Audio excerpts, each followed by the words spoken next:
Baik, di Sapa Indonesia Pagi kita masih membicarakan mengenai bursa bakal calon wakil presiden di sini. Masih bersama Mas Adi Praitno, Mas Habibur Rahman dan juga Mas Pipin Sopian yang membahas bersama kita pagi hari ini. Saya mau ke Mas Adi. Tadi ada sedikit pernyataan dari Mas Pipin yang mungkin menarik. Mas Adi, mungkin Anda bisa melihat bagaimana Anda membaca hal ini dan juga terkait dengan koalisi lainnya. Karena kita lihat kan ada beberapa koalisi di sini yang tampaknya mulai mendekati untuk mengumumkan siapa calon presidennya. Kalau misalkan Mas Pipin kan sudah nih koalisinya sudah mengumumkan calon presidennya sudah jelas gitu. Dengan calon wakil presidennya siapa gitu. Tapi pernyataan dari Mas Pipin yang mengatakan bahwa PKS akan legowo. Ini juga menarik. Bagaimana targetnya lebih besar sehingga apapun keputusan dari koalisi ini PKS akan legowo. Bagaimana Anda membaca pernyataan yang sudah muncul di awal nih, bisa dibilang begitu Mas Adi? Ya, saya kira ini bagian dari ikhtiar PKS supaya koalisi perubahan itu terwujud-wujudnya sebenarnya, Mas Timotim ya. Karena kan kalau kita melihat argumen dari teman-teman Partai Demokrat misalnya, sampai kemarin itu kan ngegas juga persoalan cawapres. Andi Arief misalnya terang benderang itu, jangan menggunakan pola-pola yang kampungan untuk menentukan cawapres, tapi gunakanlah parameter instrumen ilmiah. Itu kan sebenarnya menegaskan kalau poros perubahan politik ini sampai saat ini, ya persoalan cawapres menjadi variabel penting. Bagi PKS, sekalipun Pak Aher misalnya menjadi penting untuk dipinang oleh Anies, tapi untuk menyelamatkan koalisi, perahu ini bisa berlabuh bersama di 2024, memang semua pihak harus mundur satu langkah gitu ya. Kalau semuanya harga mati, ya tentu poros perubahan ini hanya tinggal lama. Tidak akan sampai pada pendaftaran KPU nanti di bulan Oktober sampai November ya. Kan strategi saja bagi PKS supaya Demokrat itu agak menurunkan kol politiknya. Jangan menuduh AHY itu harga mati. Jadi lebih kepada memancing semua untuk ikut mundur sebentar gitu ya, mundur sejenak atau satu langkah gitu ya sebenarnya. Ini ajakan gitu ya. Betul, karena memang poros perubahan ini kan sebenarnya sekalipun sudah deklaratif diusung oleh 3 partai, roadshow politik dilakukan oleh Anies di berbagai tempat, tapi selama belum ada pernyataan resmi dari KPU sebagai kandidat capres, selama itu juga poros perubahan ini ya dalam tanda kutip sedang diuji iman politiknya. Makanya kalau melihat rata-rata di poros perubahan ini kan sedang diuji betul bagaimana komitmen Partai Demokrat ya. Betul bahwa Demokrat sudah mendukung Anies, tapi kan bentuk dukungannya belum dilakukan seperti PKS dan Nasdem bersama, Ya, dilakukan di kantor DPP, deklarasi ya. betul dihadiri oleh semua stakeholder yang memang bisa menjadi penentu arah koalisi. Kalau Demokrat mungkin wajib ada AHY dan Anies ada di dalamnya memberikan sambutan politik.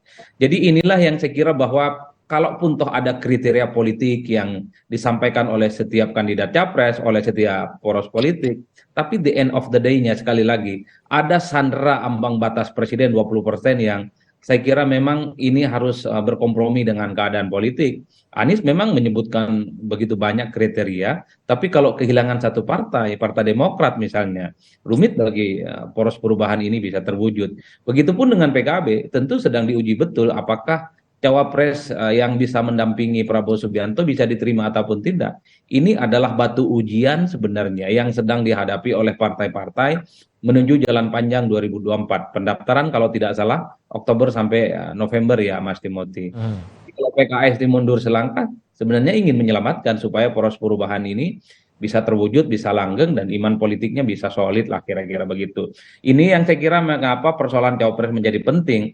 Selain hal-hal misalnya tadi soal angka psikologis yang nyaris tidak dimiliki oleh semua kandidat ya. Sekali lagi persoalan ambang batas presiden 20% tidak serta-merta membuat orang yang punya nama besar bisa memutuskan sesuka hati soal siapa yang akan mendamping mereka. Boleh capresnya sampai ke langit, cawapresnya ideal, tapi kalau tidak dapat tiket pencapresan, maka hanya akan menjadi angin lalu untuk pencapresan. Oke. Nah, Mas Habib, saya kembali lagi ke Anda. Sebenarnya kalau dari Pak Prabowo sendiri, apakah sudah ada nama-nama yang selama inilah, mungkin tidak baru-baru ini, tapi selama ini menarik perhatian Pak Prabowo dan merasa bahwa sebenarnya bisa bekerja sama dengan Pak Prabowo, mungkin juga untuk posisi presiden dan wakil presiden, Mas Habib? Ya, saya pikir tentu Pak Prabowo dan Pak Muhaimin saat ini sedang dalam proses ya berdialog soal sosok cawapres tersebut. Ya. Dan Pak Prabowo tidak akan mungkin menentukan secara sepihak, ya. Jadi saya nggak tahu penting atau tidak misalnya sosok yang apa yang sering diperbincangkan Pak Prabowo di internal ya seperti apa. Tapi yang paling jelas adalah itu sudah menjadi domain dua orang ya dalam konteks koalisi, baik Pak Prabowo maupun Pak Muhaimin Iskandar.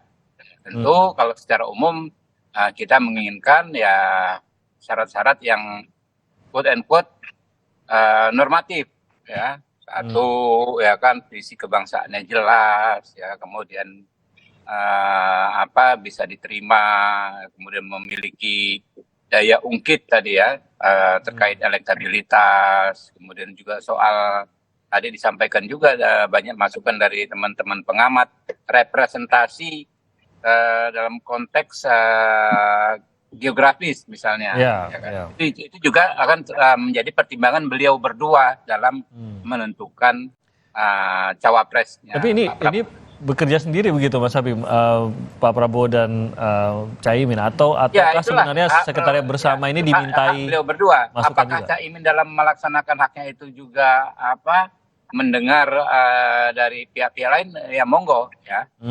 Atau kami ingin memberikan masukan ya, kami pengurus Partai Gerindra memberikan masukan melalui Pak Prabowo ya no problem. Tapi haknya menentukannya itu ada di beliau berdua. Oke, tapi proses pertimbangan nama ini sudah berlangsung ya saat ini? Ya tentu akan terus berlangsung ya.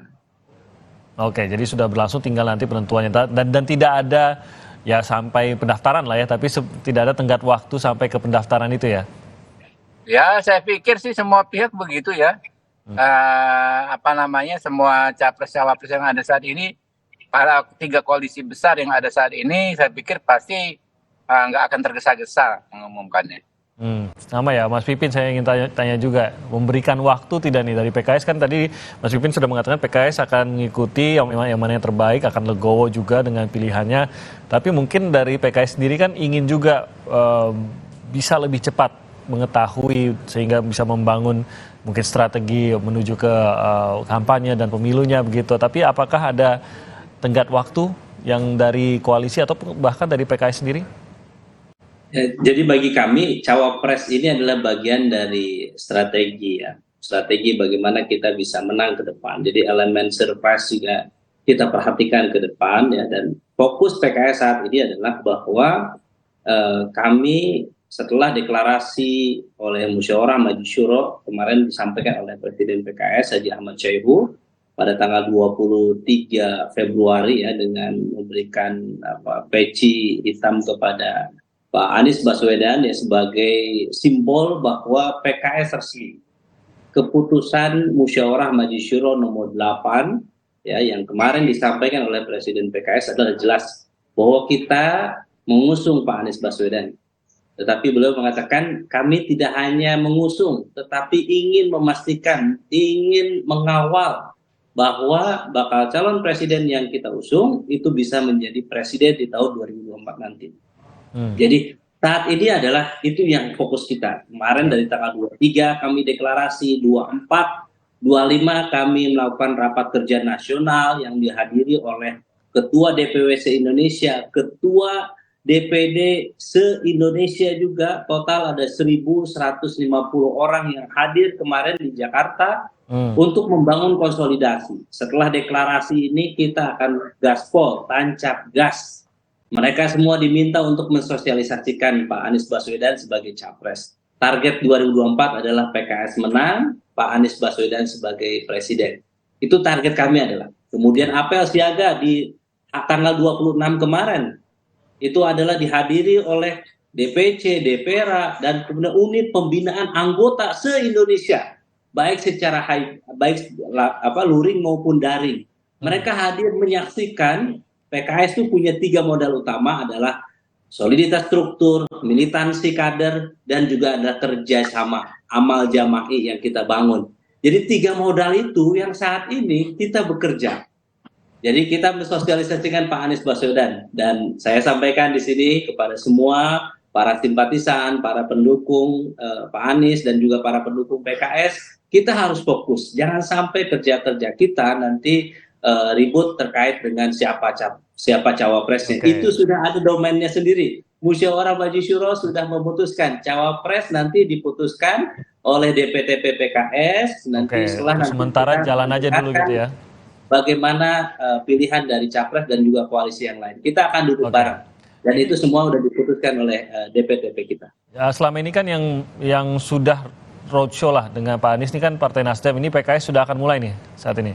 Ya, setelah apel siaga kemarin di Jakarta, kemudian kita akan keliling ke Indonesia. Oke. Ada beberapa apel siaga juga di berbagai daerah, ya, yang menghadirkan tokoh, relawan, ya, kader, struktur, semua Oke. aktif. Kita punya 3 yang akan dilakukan ke depan. Bagaimana kita akan door to door, dari rumah ke rumah, kemudian kita akan bangun campaign digital yang baik, dan yang ketiga adalah kita siapkan infrastruktur saksi di setiap TPS. Oke. Jadi ini yang akan menjadi PR kita ke depan, dan PKS saat ini fokus ke sana karena mengawal suara rakyat ini sangat penting. Kita ingin memastikan 2024 hak-hak rakyat tidak ada yang mencederainya, tidak ada yang menggarong hak-hak rakyat di 2024 nanti. Kita ingin pastikan 2024 PKS menang, Anies Baswedan sebagai Presiden Indonesia. Oke, nanti kita tentunya itu target dari semua partai juga agar bisa pemilu ini bisa berjalan dengan lancar. Saya ingin sedikit saja Mas Adi, karena kita belum bahas Ganjar sama sekali. Ini kan kita dari tadi bahas Pak Prabowo dan juga Pak Anies. Tapi Ganjar ini siapa calon kuat yang menurut Anda bisa membantu Ganjar untuk menaikkan elektabilitasnya? Karena tampaknya ini masih dibutuhkan oleh seorang Ganjar Pranowo. Kita lupakan dulu bahwa ini belum diumumkan juga oleh partainya, tapi ini kan menjuarai survei sejauh ini, tidak mungkin dinafikan, Mas Adi. Ya, saya kira memang di politik kita itu antara yang politis dan yang persoalan elektabilitas kadang menjadi suatu hal yang berbeda. Mas Ganjar misalnya selalu merajai di survei, tapi sampai saat ini belum diumumkan secara resmi siapa kira-kira kandidat capres dari PDIP. Kalau baca Ganjar Pranowo misalnya, kalau kita melihat angka-angka statistik, maka ada sejumlah nama yang kemudian kalau disimulasikan dalam survei itu leading secara signifikan. Pertama misalnya, kalau Ganjar dipasangkan dengan Ridwan Kamil, itu saya kira elektabilitasnya bagus, leading, kuat gitu, bahkan relatively unggul dibandingkan dengan yang lain, karena Ridwan Kamil masuk sebagai cawapres paling favorit. Kemudian disusul misalnya ada nama Sandiaga Uno. Tapi kan problemnya Sandiaga Uno ataupun Ridwan Kamil ini kan tersandera secara politik.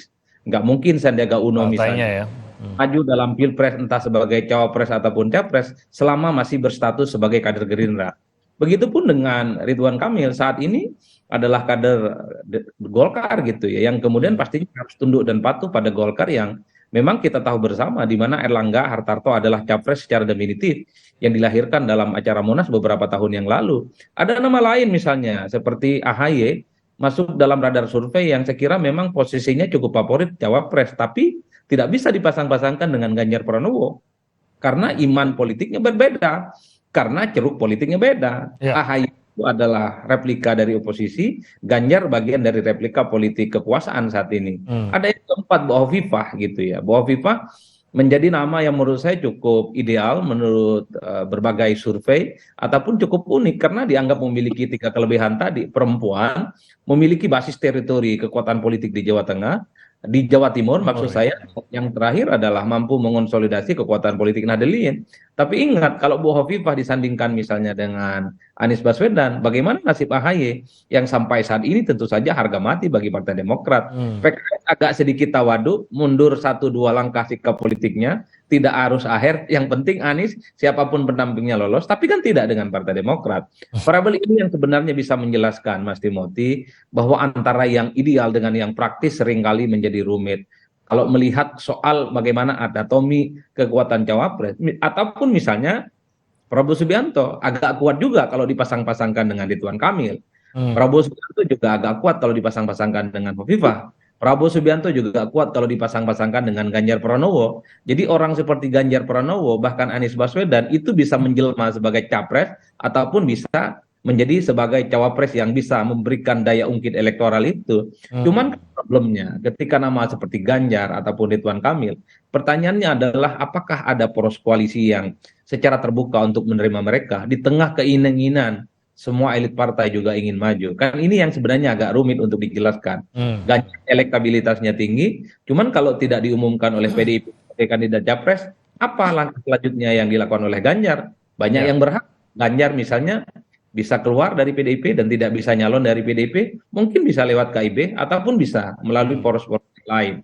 Karena dengan elektabilitas yang menjulang, tentu saja Ganjar ini menjadi barang bagus yang tentu saja begitu banyak diminati oleh poros-poros yang lainnya. Bahkan perubahan politik itu sebenarnya kalau Ganjar mau, oke juga tuh diduetkan dengan Anies Baswedan. Kan bahkan sejak lama Nasdem itu juga menyebut nama Ganjar Pranowo untuk dipasangkan dengan Anies Baswedan sebagai dua yang menurut mereka memiliki karakteristik yang sama dan memiliki elektabilitas di atas rata.